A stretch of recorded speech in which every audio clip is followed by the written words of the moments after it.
Well, good Friday morning, and yes, it's a Smart Investing Briefing on Friday morning here. Talking about Tesla, we've talked about Tesla a lot, and we keep doing this because there is going to be problems with this company. And people say, well, you talked about that last year. Many times it does take years for things to fall apart, so we're just keeping you informed about what is going on with Tesla.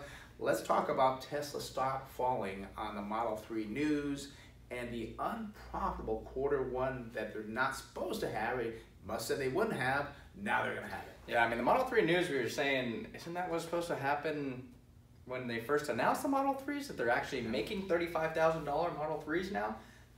I think they made this big fuss about, wow, we're going to have this big event, and it was obviously lackluster, plus that unprofitable Q1. I'm pretty sure last year he said, we have sustained profitability at Tesla now.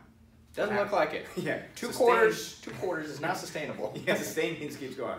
That's not happening. The big news, I think, the big change I don't think people are aware of, because I go to the mall, I see the Tesla stores and so forth. Well, that is changing. They're changing their sales model, and they're going to be moving all sales to online sales. This worries me a lot. I mean, you think about it, and what they're going to do is they're actually going to keep a few of them as showrooms. And I said, who the hell do they think they are? Picasso? Their car is a famous painting? They're not a museum. You have the showroom, so you have salespeople that can sell you. I mean, right now, if you go online, I think you're much more likely to just get the $35,000 Model 3. You're not going to have a salesperson in your ear saying, ooh, what if you got this nice feature here and this nice... I think it's really going to hurt their margins as they move forward. Yeah, because you want to sit in that car and have somebody talk to you about the fine leather, this and that and so forth to really build out the options. Online, you're probably the opposite, because you're going to be watching that dollar figure go up like, oh, no, I'll take that off, no, I'll take that off. So I think it's going to hurt them. And the other thing, too, the Model 3 is going to pull down the mystique, so to speak, of the Tesla. Now it's just like it's just like a $35,000 car. It's like a great deal. I think it's going to hurt. Yeah, the Model S, I think now all of a sudden it's not a luxury car anymore. It's commonplace. Everybody can have a Tesla now. It's not as exciting. Right. And the big news today, we've talked about this, the debt is now coming due. One payment is now coming due today, $900 million. $920 million. $920 million is now due today. And guess what? They're not at the strike price, what, $350? $359, yeah, that's correct. And they have $566 million more dollars coming due in November this year. I'm going to go out on a limb here and say they're not going to hit the target price of $759 for that conversion price. And they have more debt coming due next year, over $1 billion. The following year, over $1 billion.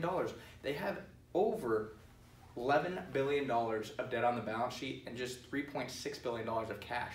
I don't see how you can sustain that, especially if now you're having an unprofitable Q1. Probably means you're going to be cash flow negative.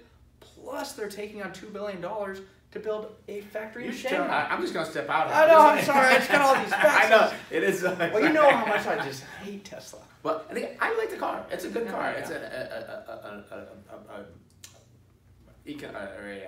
electronic wonder. It's a great car. But the thing is a company running, it's going to burn a lot of investors because they don't understand. That's why we talk about this. And again, they're just burning through money, and eventually it's not going to work anymore. Last thing, that on top to compound things even more, I don't know who Mr. Musk thinks he is, but he continues to play with the SEC and taunt them and not do what he's supposed to be doing and saying, yeah, screw you, SEC, you can't do anything to me. Big mistake. And people say, what's the big deal here? It's a huge deal. I mean, he came out and said, oh, we're going to be making 500,000 cars in 2019. Oh, just kidding. I meant to say we'll be at an annualized rate of 500,000 cars at the end of 2019. And the big deal is, he said he was going to have somebody monitor his tweets. Not doing it. Obviously not happening. Yeah. So that's the problems. Again, I think we'll see the stock continue to fall. Don't think it's a buying opportunity. A lot of these issues, we're bringing out the fundamentals to you so you'll understand this company more. Beware of Tesla going forward. Be sure to tune in tomorrow morning at 8 o'clock on AM 760, the Smart Investing Show with Brent Chase. Remember, you can tune on the radio. You can do it on your computer. You can also do it on your smartphones. You get the AM 760 app. Have a great weekend. We'll talk more next Friday right here.